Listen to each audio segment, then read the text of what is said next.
we do know that this league is quarterback driven, and there's probably going to be a lot of quarterback movement this offseason. So we're going to play a little bit of game of, staying put, getting paid, getting drafted, all the above. We're going to look at some of these situations, try to hit as many as we can about these quarterbacks, and kind of take the temperature about what these situations could actually unfold. First up, we're going to go to Denver. We're going to look at Russell Wilson. Kind of had a weird end to his season, was benched for Jarrett Stidham. It was contract related because there was a clause in his deal where if he got hurt, they'd owe him some guaranteed money and all of that. But now we're starting to wonder whether or not, will he get cut? Will he get traded? Will he stay with Denver? Leger, we'll start with you. What do you think the fate is for Russell Wilson this offseason?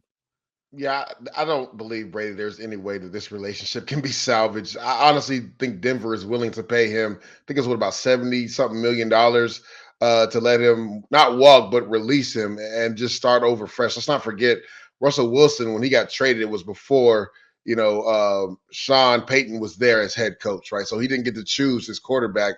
And we saw that weird scenario at the end of the year where they decided to bench him for the last two games. I kind of kidded about this, Brady, earlier this season.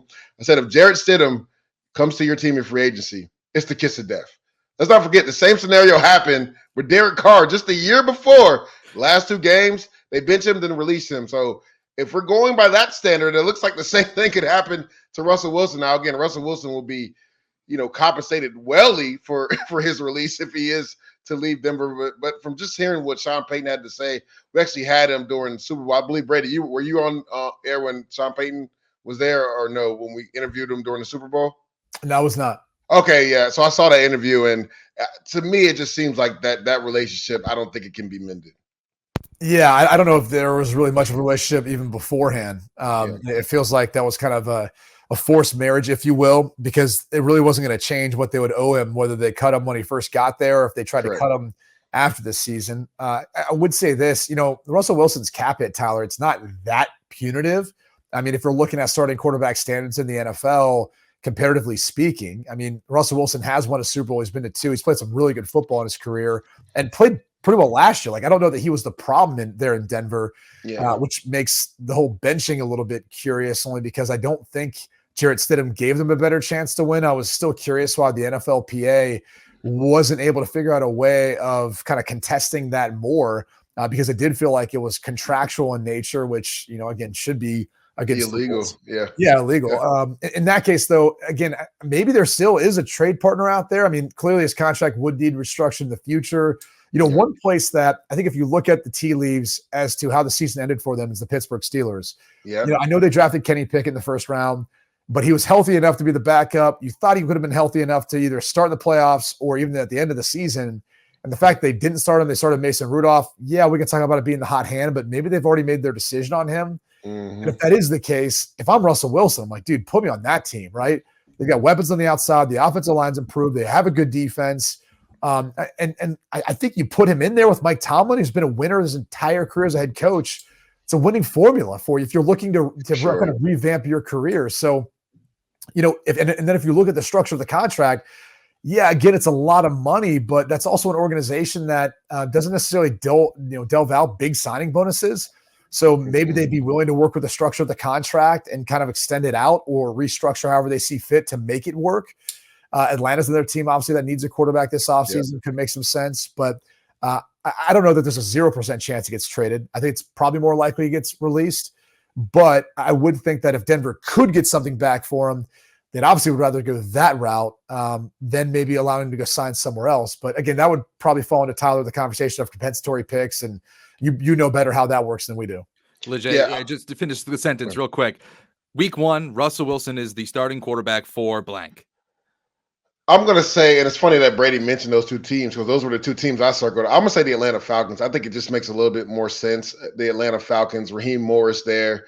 Zach Robinson comes over as the OC. And where they're at in the draft, I believe they're number 7 seed. So you're going to probably miss out on the top 3 quarterbacks in this draft, Brady. And if you look at their team, right, as far as that division being one of the weakest divisions in all of football, get Russell Wilson there. You have weapons on the outside with Drake London. Now, they haven't been able to get the most out of Kyle Pitts, so hopefully, Coach Robinson can do that in Atlanta now. And then Bijan Robinson in the backfield. I think that's a team whose defense actually played pretty well last year. Raheem Morris is probably going to add a couple pieces on the outside there. Maybe even in the draft, Dallas Turner at that number 7 spot probably makes a lot of sense for them as an edge defender. I think taking Russell Wilson there, a guy that's played a lot of football, to your point, Brady, he's won a lot in the NFL. I think it makes a lot of sense if you're not able to get the franchise future quarterback in the first round that you truly want. Maybe Russell Wilson's a bridge guy for the Atlanta Falcons. By the way, Sierra, do I think maybe she wouldn't want to be back in the ATL? Yay. We're on fan base, bring some more fans to the stadium. Yeah, it's kind of saying maybe that makes more sense there. I don't know. No, it's not bad. Not bad. I like. I mean, the other end of that, you already know the beef with the ex and all that, so that might play a role in that too. And then it is a big time for him too. Yeah, no, I think Russell Wilson, Atlanta or Pittsburgh. I think those are two really intriguing. Makes a lot of sense. Landing spots. I think it's a great one. But now you talked about the NFL draft there. Let's just go all the way up to the number 1 overall pick with Chicago. Should they draft Caleb Williams at number 1 or build around Justin Fields? It's probably one of the most talked about questions going into this offseason. Leger, what do you think? I think you have to take Caleb Williams there. And I say this because of this, Brady. If you stay with Justin Fields, you're going to be asking him to learn 3 new offenses in 4 years. When they decided to release Luke Getsy of his services, to me, the writing was on the wall that they were going to go all in and get Caleb Williams and try to find a draft partner for Justin Fields. Now, the interesting thing is, Brady, I've heard rumors out of Chicago that they don't want to trade him in the NFC, which I get. But my thing is, it's just like if the NFC offers you the best package, are you not going to trade him to the NFC? Like, say the Atlanta Falcons, which makes a lot of sense as well because he's from that area, right? Would make a lot of sense for ticket sales. A lot of Georgia fans in that area, even though he did go to Ohio State eventually. I think it makes a lot of sense for them to trade for Justin Fields as well. Now, if you trade for Fields, I believe he has, 2 years left on his deal. He has the 4th year and the 5th year option. So you would think maybe a deal needs to get done sooner or later. But I just think with them firing Luke Getsy, getting a new offensive coordinator, and I think the writing was on the wall that they're most likely trading Justin Fields and taking Caleb Williams 1 overall. I think it's interesting, too. We kind of look at him as this 2-year window. I mean, if you really want to play it out, you could play out the franchise tags in multiple years, too. That is true. You'd like to be able to say, hey, we've seen enough to be able to commit to him long-term if that's the case. So maybe that's still a consideration. How about this for a wild card? Because I think, Tyler, as you kind of presented it, there's 2 options, right? It's we either – stay put, take Caleb Williams, trade Justin Fields, or, we trade back, we keep Justin Fields, we build around him. What if there is a scenario where Ryan Poles looks at these quarterbacks and maybe he's got a similar grade on Drake May or Jaden Daniels? Maybe he thinks they're the best quarterback this draft class. What if there's a scenario where they trade back, get a bounty of picks, still get the rookie quarterback they want, and trade Justin Fields as well? No. Oh, okay. Because you're taking a rookie quarterback with trading back while still accumulating those picks and getting more picks for Justin Fields. I'm really curious because I think when you talk to different teams, everyone's got quarterbacks ranked in different ways. Everyone has their favorite. And I talked to a team earlier this season that they like Drake May as the number 1 quarterback this draft class. All right, interesting. Because at that point in time, he hadn't played a ton this season, but he didn't have the best season. Now, granted, didn't have great protection. Defense struggled. Not a lot of guys to throw to. There's all those reasons and justification for it. I still think he's up there next to Caleb Williams as the second best quarterback in this draft class. But some people might watch what Jaden Daniels did and say, man, that's a guy that I think I can win a Super Bowl with. He had a Heisman Trophy winning season. He's improved as a passer. He continues to improve. If that's the case, maybe that's the third option. That's a part of all this as they're sorting through who could be their quarterback of the future. It might not just be between Justin Fields and Caleb Williams. Maybe there's an option number 3 in there too. No, it's a great point because, I mean, just look at the team that's number 2 overall in the Washington Commanders. Their new offensive coordinator, Cliff Kingsbury, obviously was with him at USC. That would make a lot of sense. One thing that I do think that it doesn't happen a lot in the NFL, but I always wondered why it doesn't. We don't necessarily know with these quarterbacks. I mean, we saw the 49ers trade up for Trey Lance thinking that was going to be a great thing. That was a swing and the miss. It's so hard to figure out what these quarterbacks are going to be. Are you ever surprised that you don't see a team like Chicago take Caleb Williams and just keep Justin Fields and have them duke it out? That's another option, right? I mean, I remember when once upon a time you go back and look at that quarterback room in Green Bay. And I know we're now in recent history saying, oh, yeah, you had Aaron Rodgers, Jordan Love, and that's worked out really well so far. At least it seems like it's going to. It clearly worked out between Brett Favre and Aaron Rodgers. Yep. But you look a little bit before that, like who was on that roster. If I'm not mistaken, Tyler, I'm pretty sure they had Mark Brunell on that roster. I think Detmer was on that roster, back when Brett Favre first got there. Like, I think Hasselbeck too, right? Hasselbeck was there, I think, early on in his career. Yeah. I mean, they were stacked. Like that's – you look at, the San Francisco 49ers with Joe Montana and Steve Young. We've seen it happen before. I mean, we've seen even Alex Smith go in there as a Pro Bowl quarterback and, for a year, Patrick Mahomes, who looks to be like he's on the path to be maybe the greatest ever, sat for a year. So it's not that uncommon. Maybe that's option 4, if you will, of the possibilities of what Chicago could do, where then that kind of allows them to never be wrong in whatever their decision may be. And it provides them a nice little insurance policy. No matter how you look at it, I think that's probably an underrated way of looking at the quarterback position. The tough part is only one guy's plays, and it's a delicate room to be in when you think about all these alpha personalities, strong personalities. From my experience, like I was a guy that wanted to play, as much as I was, obviously helpful to the defense, helpful to the other guys in the room that are in the quarterback room. Like I was there to play. I wasn't there to sit, hold a clipboard or listen to plays and, be the insurance policy as a backup. And so it became hard for me to be able to sit and watch after playing so much throughout my entire life up to that point. So finding that dynamic in the right, combination of personalities in a quarterback room is tough. And it's why you see sometimes these guys who've barely started, barely played many games that hang on for years because they've got a solidified starter and they've got that guy loves them and they don't want them to have to, be with anyone else that's a backup, that's in that room. And so it'll be tough to see if that combination happened or could work because usually in today's age, it's just you're playing that guy if you take him in the first round. And so it's difficult. And then the last quarterback that I want to touch on here is Tua Tagovailoa. He's obviously up for a contract. I think he's a quarterback that's going to kind of be in a hairy situation a little bit, it almost feels like. Especially last year, there was questions that whether or not they were even going to pick up his 5th-year option. Leger, what do you think is a reasonable contract? Is he just the next man up so he gets the highest paid contract, or is there a little bit more nuance to it?